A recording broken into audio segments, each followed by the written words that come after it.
coup d'état dafa am foofule ca Guinée te it ñu ne daal dinañu teg loxo ki nga xamante ne bii moo di Umaro Sissoco Embalo loolee nag ñu ngi ko daal di xamle nit ki sànq Pa Moussa yaakaar naa dégg nga boobule information. gannaaw bañ nemmeekoo ne amoon ay élections yu fi jàllu y a même pas longtemps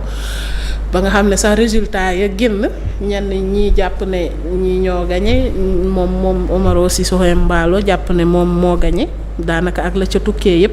tey ñu xëy ñu ñuy xamal lu ni mel daanaka sax moom moo ko wax daal di ne amul benn violence sax bi nga xamante ni bii am nañ ko jëmale ko ci moom waaye nag li nga xam ne nii wala ki nga xam ne mooy chef d'état-major général des armées bi ak le général Biak Ntang ak vice chef d'état-major ba ak le général Mamadou Touré ak le ministre de l'intérieur Botché Kandé nee na ñoom ñoo ñëpp dañ leen arrêté en même temps que moom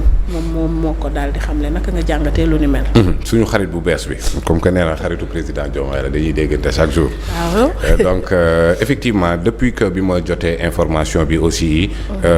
maa ngi am ñu may jokkool pour gën a am une précision de ce qui se passe là-bas en Guinée-Bissau ndax Bismarck dafay faral di wax ne un pays fait son histoire. mais subit sa géographie ñun ñoo mën a defal suñu bopp suñu histoire mais li nga xamante ne mooy géographie moom dañ koy subir te yu ci mel ni ay Guinée-Bissau ak yu ni mel foog qu'on soit très regardant ñun Sénégal ci li fiy xew pour une petite benn rappel historique Guinée-Bissau mu ngi am indépendance 1974 à la suite d'une guerre boo xamante ne je pense que ay village Casamance bombardé nañ leen ay Saamine ak yu ni mel par l'armée portugaise donc nga war a mën a xam ne dëkk la bu ànd ak instabilité boo xamante ne tey mën naa ne Guinée-Bissau am na à peu près 13 présidents 13 amul kenn ci Embalo ak José Mario Vaz ku yeggali mandat soit dañ lay boom wala ñu coup d'état la donc dëkk la boo xamante ne te loolu foog naa ne ñu ngi ko hérité bien juste après l'indépendance muy le premier président le président Amilcar Cabral nga xamante ne moom ba ñu ko boomee rek ca la Guinée-Bissau gëj a am instabilité loolu bëri na par exemple l'assassinat du président Olympio au Togo premier coup d'état militaire en Afrique 1963 donc kon foofu noonu boo xoolee Sénégal daan na def des interventions militaires parce que la guerre pour l'indépendance de la Guinée-Bissau ñuy bombarder ay villages Casamance.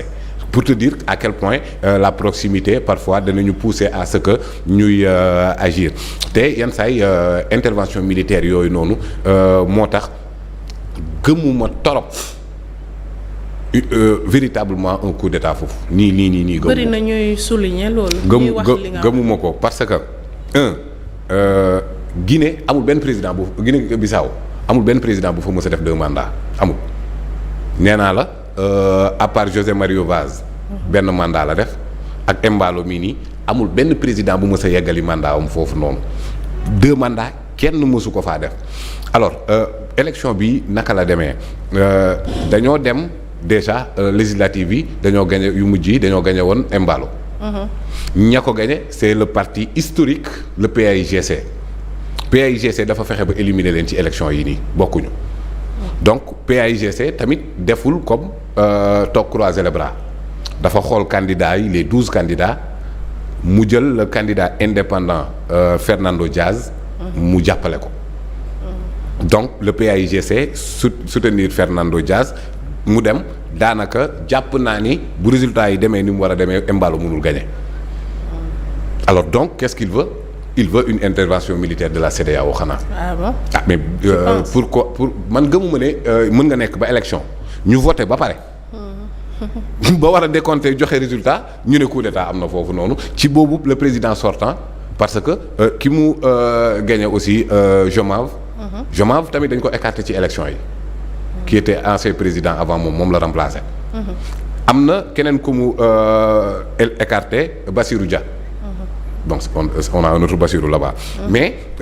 malgré écarté yi mu écarté candidat yooyu noonu yëpp le PAIGC soutenir na Fernando Diaz et puis affaire yi di dem ci anam boo xamante ne man leer na ma ne kii day ñàkk léegi bu ñu nee coup d'état après CEDEAO bëgg a ñëw intervenir pour remettre ko à sa place pour man loolu day yomb torop léegi nag Sénégal aussi nga xamante ne les réalités géopolitiques day imposer parfois dinañ nekk ñoo xamante ne très regardant parce que Abdou Diouf defoon na ko fi le président Nuno Vieira kii ko interpellé ko ci benn mutinerie de l'armée là-bas. Abdou Diouf avait envoyé parce que dafa sous-estimé woon crise bi mu envoyé 200 hommes. Mais quand ils sont allés sur place ils se sont rendus compte que presque 99% de l'armée bissau-guinéenne s'était soulevée contre Nuno Vieira. Et c'est ce qui a mené à l'opération Ngabou.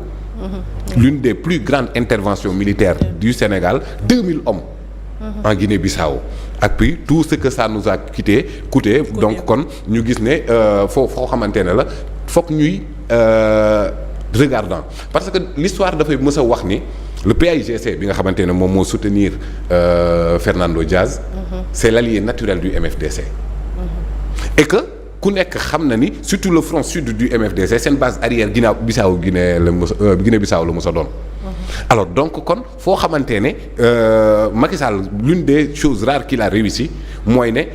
dafa neutraliser le front sud et le front nord en ayant là-bas comme Embalo en l'imposant parce que jàpp naa ne sax même son élection Embalo était douteuse ak Adama Barrow donc base arrière u MFDC yëpp mu neutraliser leen et c'est ça qui avait mené à cette accalmie bi nga xamante ne amoon na ko donc fii nii bu jàpp ne moom ak Bassirou Diomaye Faye dañuy déggante chaque jour rek que ne nañu dem defi ji intervention militaire il faut que l'on soit très très concentré sur l'essentiel pour dire que ni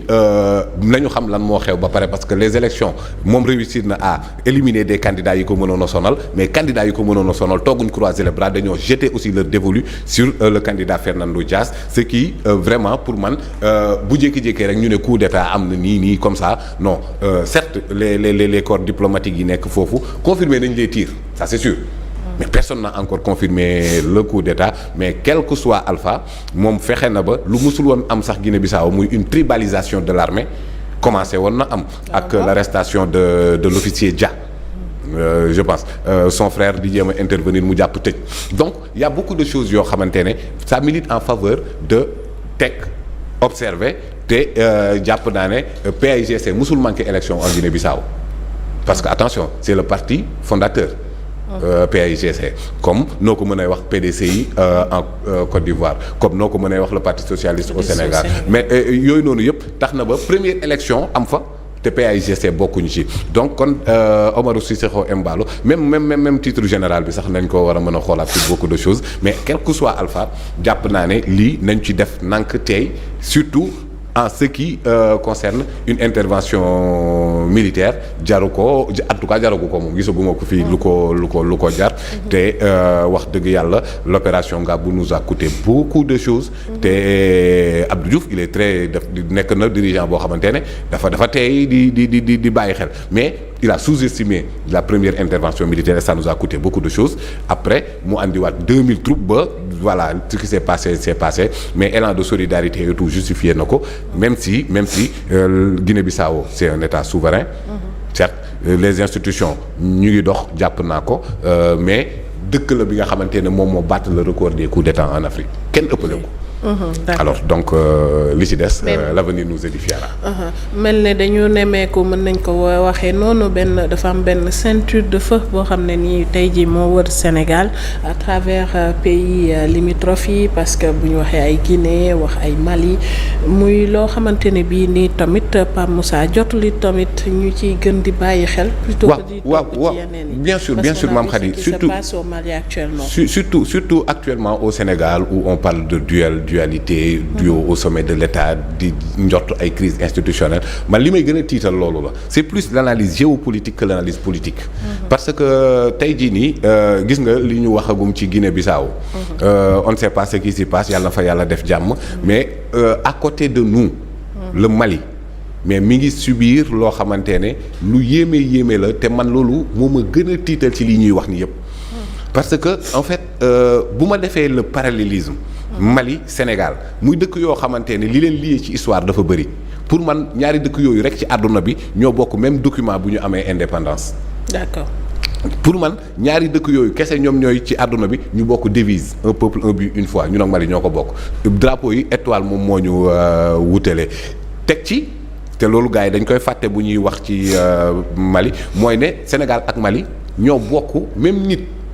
bi fondé seen armée le général Abdoulaye Soumaré bi nga xamante ne Saint-Louis la dëkk kooku bi ñu nekkee dans le cadre fédéral